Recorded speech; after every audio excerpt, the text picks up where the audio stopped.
US President Donald Trump has arrived in the UK for a three-day state visit.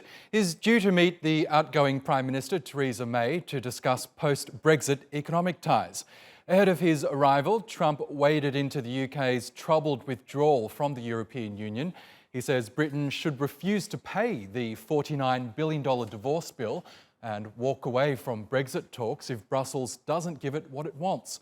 Trump also says former Foreign Minister Boris Johnson and the prominent Brexiteer would be an excellent replacement for Theresa May. The Prime Minister has announced she'll resign on Friday after her failure to secure approval for a Brexit deal in the UK Parliament. But before that, she'll join President Trump in hosting a roundtable with British and American businesses on Tuesday. The prospect of a US-UK trade deal is also expected to be on the agenda. Let's get more on this visit now with John Rains, who joins us from London. He's head of political risk at the research firm IHS Markit. Good to have you back on the program. Now, the President has thrown a couple of grenades in the form of interviews with UK media outlets and tweets, but let's look at one of the major points he's brought up. Now, he says the UK should leave the EU without a deal if it doesn't get what it wants. What impact might these comments have on the Brexit negotiations, do you think?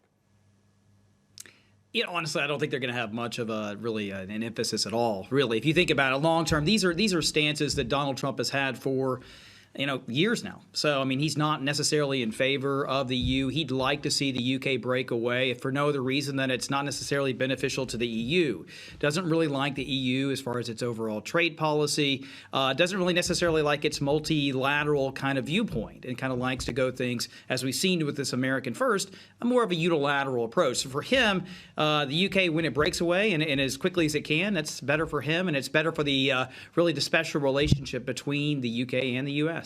Now, Trump has also effectively anointed Theresa May's successor by approving Boris Johnson as her replacement. Do you think that might have any effect on who becomes the next Prime Minister?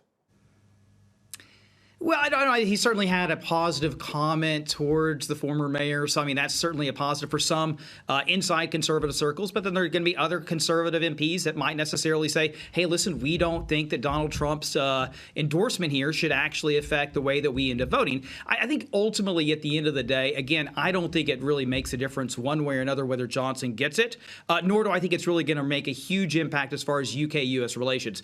This president is going to work relatively well with any conservative government when they come into power, or the new prime minister when he comes into power. Yes. Now, something that's expected to be high on the agenda is this prospect of a US-UK trade deal that would govern trade between the two countries after Brexit. How important is such an agreement?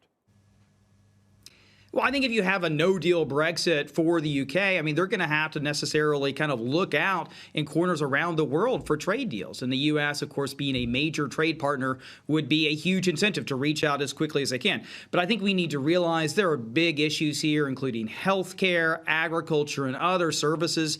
And these things are going to take a while. I think there's kind of this belief that they can get done with this in a few months or a year. I think mostly when you look at these kind of trade agreements, they take years. And and if you look at the divergence between both sides here, it's going to take them a while to get through all of these issues. Now, as we know, this is effectively Theresa May's swan song in terms of US state visits. What are we expecting post-Friday when she effectively resigns? Are we expecting her successor to be able to take control of the Brexit process and actually get it done? They're gonna have to. So, what we're gonna find is that we have the kind of lame duck session while the Conservatives are gonna find out who is gonna be their leader, whether it's gonna be someone who's far more pro-Brexit or somebody who is actually kind of saying we have to leave with some kind of deal. But regardless of how you are going forward, you're gonna have a situation for economically, it's better for the UK to have some type of deal. So that's gonna be an impetus. But on the other side, you're gonna have really a group of Brexiteers inside that party. They're gonna push them to take a tougher line. So, that's kind of what you end up seeing here is, even though Theresa May ends up, exiting stage right, regardless, the person who comes in is going to face many of those same constraints that she currently faced and actually ultimately resulted in her demise. Yes. Now, previously, UK parliamentarians have rejected the idea of a no-deal Brexit. We've got Donald Trump saying that it wouldn't be a problem. As you say, there are prominent Brexiteers who claim that leaving the EU without a deal isn't going to be a huge issue. Do you think no deal is back on the table?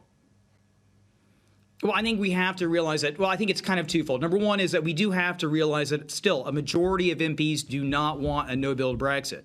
However, you do need to face the reality of the timeline. And again, if the UK keeps pushing this down the road, which is what they've been doing really over the last year or two, and all of a sudden they come to October, then all of a sudden the decision really could be taken out of their hands because the rest of Europe could literally decide this is the time for us to move on. So I think, again, it's that question of how far can they push? And again, can they get some type of coherence either between themselves and the DUP, the Irish Party, or do they actually need Labour to get on? Again, these same fundamentals that we've seen in the past are going to resurface in the future. Okay, John Rains from IHS Markit, thank you again for your time.